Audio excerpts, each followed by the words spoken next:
नमस्कार बच्चों, हिंदी क्लास में आपका स्वागत है। मैं सरिता।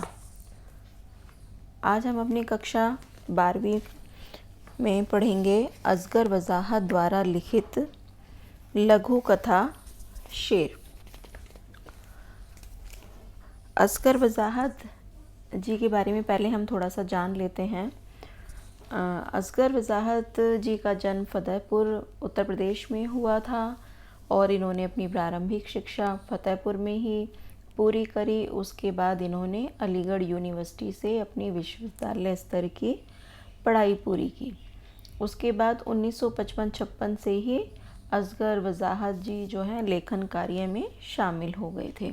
इन्होंने बहुत सारी पत्र पत्रिकाओं में अपना लेखन कार्य पूरा किया है और उसके बाद वो दिल्ली के जामिया मिलिया विश्वविद्यालय यानी कि यूनिवर्सिटी में अध्यापन का कार्य करने लगे और अब तक भी वो लेखन कार्य करते हैं।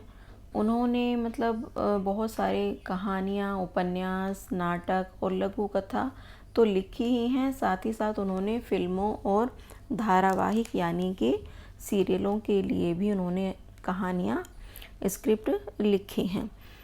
अगर हम उनकी प्रमुख रचनाओं के बारे में बात करें तो दिल्ली पहुंचना है, स्विमिंग पूल और सब कहाँ कुछ, आधी बानी, मैं हिंदू हूँ, ये उनके कहानी संग्रह के नाम हैं। फिरंगी लौट आए, इन्ना की आवाज़, वीर गति, समिधा, जिस लाहौर नहीं देखा तथा अकी, ये उनके नाटकों के नाम हैं। सबसे सस्ता गोश्त उनके नुक्कड़ नाटक का नाम है और रात में जागने वाले, पहर दोपहर तथा सात आसमान, कैसी आगी लगाई, उनके प्रमुख उपन्यासों के नाम हैं। अगर बेटे हम उनकी भाषा के बारे में बात करें कि असगर वजाहत जो लिखते हैं उनमें उनकी भाषा कैसी है, तो हम कह सकते हैं उनकी भाषा थोड़ी गंभीर है। गंभीर यानी कि मैच्योर है, सबल भाव अभिव्यक्ति है। उनकी जो भाव अभिव्यक्त करने की जो लेखनी है वो बहुत ही सबल है और व्यंग्यात्मक है। व्यंग्यात्मक का मतलब होता है हंसी हंसी में किसी को ताना मारना, उसको सच्चाई से अवगत कराना, और वो भी कैसे, हल्के फुल्के ताने मारने के लहजे में। तो ये उनकी विशेषताएं रही हैं। उन्होंने मुहावरों का प्रयोग भी बहुत किया है और ताकि उसमें हम आम बोलचाल की भाषा में हम लोग भी बहुत मुहावरे प्रयोग करते हैं, तो इसलिए लगता है कि जैसे उनकी भाषा में सहजता और सादगी है। और बात करें हम जो उनकी लघु कथा है शेर, उसके बारे में, तो हम कह सकते हैं कि जो शेर है वो व्यवस्था का प्रतीक उन्होंने दिखाया है, जिसके पेट में जो है जंगल के सभी जानवर किसी न किसी प्रलोभन के रूप में समाते जा रहे हैं।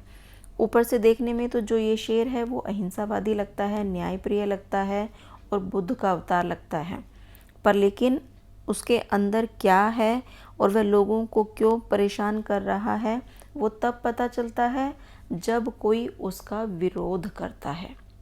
यानी कि जब भी कोई व्यक्ति सत्ता या व्यवस्था का विरोध करता है तभी पता लगता है कि सत्ता और व्यवस्था कैसी है। अगर वह उसको दबाने की कोशिश करती है तो हम कह सकते हैं या मान सकते हैं कि सत्ता और व्यवस्था अच्छी नहीं है, क्योंकि सत्ता, ज़्यादातर हम देखते हैं कि सत्ता तभी तक खामोश रहती है जब तक कि सब उसकी आज्ञा का पालन करते रहते हैं, और जब उसकी व्यवस्था पर कोई उंगली उठा देता है या उसकी आज्ञा मानने से इनकार कर देता है तो वह बहुत ज़्यादा खूंखार हो जाती है सत्ता। उसी तरह से शेर दिखाया गया है यहाँ पर। तो एक तरह से जो ये पाठ है वो सुविधा भोगियों, अहिंसावादियों और सह अस्तित्ववादियों के ढोंग पर भी प्रहार करता है। तो चलिए आरंभ करते हैं अपनी कहानी, जिसका नाम है शेर। मैं तो शहर से या आदमियों से डर कर जंगल इसलिए भागा था कि मेरे सिर पर सींग निकल रहे थे और डर था कि किसी न किसी दिन कसाई की नज़र मुझ पर ज़रूर पड़ जाएगी। जंगल में मेरा पहला ही दिन था जब मैंने बरगद के पेड़ के नीचे एक शेर को बैठे हुए देखा। शेर का मुंह खुला हुआ था। शेर का खुला मुंह देखकर मेरा जो हाल होना था वही हुआ, यानी मैं डर के मारे एक झाड़ी के पीछे छिप गया। मैंने देखा कि झाड़ी की ओट भी गजब की चीज़ है। अगर झाड़ियाँ ना हों तो शेर का मुंह ही मुंह हो और फिर उससे बच पाना बहुत कठिन हो जाए। कुछ देर के बाद मैंने देखा कि जंगल के छोटे मोटे जानवर एक लाइन से चले आ रहे हैं और शेर के मुंह में घुसते चले जा रहे हैं। शेर बिना हिले डुले, बिना चबाए जानवरों को गटकता जा रहा है। यह दृश्य देखकर मैं बेहोश होते होते बचा। अगले दिन मैंने एक गधा देखा जो लंगड़ाता हुआ शेर के मुंह की तरफ चला जा रहा था। मुझे उसकी बेवकूफ़ी पर सख्त गुस्सा आया और मैं उसे समझाने के लिए झाड़ी से निकलकर उसके सामने आया। मैंने उससे पूछा, तुम शेर के मुंह में अपनी इच्छा से क्यों जा रहे हो? उसने कहा, वहाँ हरी घास का एक बहुत बड़ा मैदान है। मैं वहाँ बहुत आराम से रहूँगा और खाने के लिए खूब हरी हरी घास मिलेगी। मैंने कहा, वह शेर का मुंह है। उसने कहा, गधे, वह शेर का मुंह ज़रूर है, पर वहाँ है हरी घास का मैदान। इतना कहकर वह शेर के मुंह के अंदर चला गया। फिर मुझे एक लोमड़ी मिली। मैंने उससे पूछा, तुम शेर के मुंह में क्यों जा रही हो? उसने कहा, शेर के मुंह के अंदर रोज़गार का दफ्तर है, मैं वहाँ दरख्वास्त दूंगी। दरख्वास्त माने एप्लीकेशन। फिर मुझे नौकरी मिल जाएगी। मैंने पूछा, तुम्हें किसने बताया? उसने कहा, शेर ने। और वह शेर के मुंह के अंदर चली गई। फिर एक उल्लू आता हुआ दिखाई दिया। मैंने उल्लू से वही सवाल किया। उल्लू ने कहा, शेर के मुंह के अंदर स्वर्ग है। मैंने कहा, नहीं, यह कैसे हो सकता है? उल्लू बोला, नहीं नहीं, यह सच है और यही निर्वाण का एकमात्र रास्ता है। और उल्लू भी शेर के मुंह में चला गया। अगले दिन मैंने कुत्तों के एक बड़े जुलूस को देखा, जो कभी हंसते गाते थे और कभी विरोध में चीखते चिल्लाते थे। उनकी बड़ी बड़ी लाल जीभें निकली हुई थीं, पर सब दुम दबाए थे। कुत्तों का यह जुलूस शेर के मुंह की तरफ बढ़ रहा था।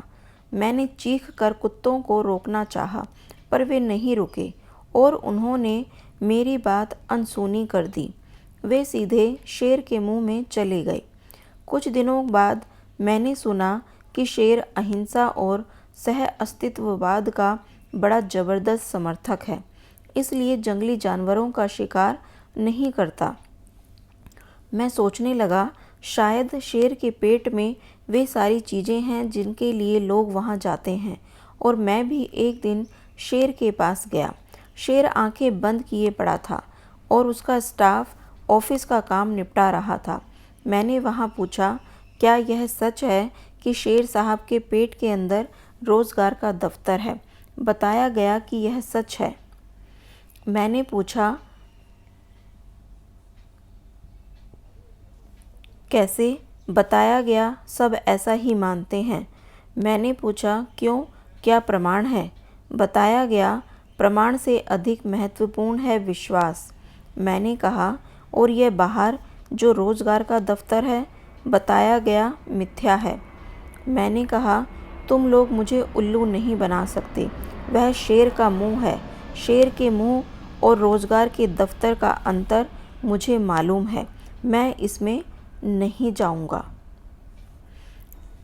तो बेटा, समझे आप कि हमें किसी भी शासन में, सत्ता में, व्यवस्था में आंखें बंद करके किसी के ऊपर विश्वास नहीं करना चाहिए, क्योंकि जो सत्ता है, व्यवस्था है, वो हमें अनेक तरह के प्रलोभन देकर कि हम तुम्हें नौकरी देंगे, हम तुम्हारे लिए यहाँ स्वर्ग बना देंगे, तो ऐसे ऐसे बहुत सारे प्रलोभन हमें देते हैं और हमें अपने ऊपर विश्वास जमाने के लिए कोशिश करते हैं, लेकिन हमें अपने आँख कान सब खुले रखने चाहिए और अपनी व्यवस्था के सभी कामों को ध्यान से सुनना, देखना, सोचना चाहिए उनके बारे में, और फिर हमें उनसे उनके गलत कामों का विरोध करना चाहिए और उनसे सवाल पूछने चाहिए। तो ये इस पाठ का सार है। तो इसके प्रश्न उत्तर के बारे में भी थोड़ा सा देख लेते हैं कि लोमड़ी स्वेच्छा से शेर के मुंह में क्यों जा रही थी। तो बेटे इसका आंसर हम कह सकते हैं कि लोमड़ी स्वेच्छा से शेर के मुंह में इसलिए चली जा रही थी क्योंकि उसको बताया गया था कि शेर के मुंह के अंदर रोज़गार का दफ्तर है। तो वह वहाँ पर दरख्वास्त यानी कि एप्लीकेशन देकर नौकरी पाने की आशा कर रही थी। यानी कि जो बेरोज़गार व्यक्ति हैं वो सरकार के ऊपर विश्वास करते हैं कि वो उन्हें नौकरी देंगे। तो दूसरा प्रश्न है, कहानी में लेखक ने शेर को किस बात का सूचक बताया है। तो बेटा कहानी में लेखक ने शेर को व्यवस्था का प्रतीक बताया है। व्यवस्था यानी कि शासन तंत्र। वह ऊपर से देखने पर अहिंसावादी, न्यायप्रिय और बुद्ध का अवतार प्रतीत होता है, परंतु भीतर से खूंखार है। जो भी उस पर सवाल उठाता है या जो भी उसका विरोध करता है तो वह उसके प्रति खूंखार हो जाता है। तो प्रश्न तीसरा, शेर के मुंह और रोजगार के दफ्तर के बीच क्या अंतर है। तो बेटे हम इसका आंसर दे सकते हैं कि शेर के मुंह में पहुंचने पर शेर गटक लेता है, अतः फिर रोजगार की आवश्यकता ही नहीं रह जाती है, जबकि रोजगार दफ्तर में प्रार्थना पत्र देने के बाद उसके दफ्तर के चक्कर लगाने पड़ते हैं। यानी कि जब हम सत्ता के झांसे में आ जाते हैं तो हमें अपनी चिंता नहीं रहती, हम सत्ता के होकर रह जाते हैं, लेकिन जब हम अपने लिए मतलब फाइट करते हैं तो हमको बार बार मेहनत करनी पड़ती है। प्रश्न 4, प्रमाण से अधिक महत्वपूर्ण है विश्वास।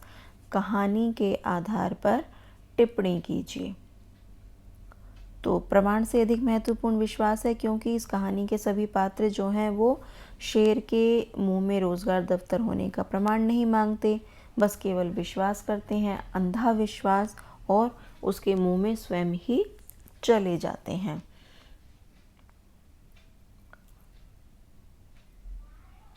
अब अगला प्रश्न है कि आंखें बंद रखने और आंखें खोलकर देखने के क्या परिणाम निकले।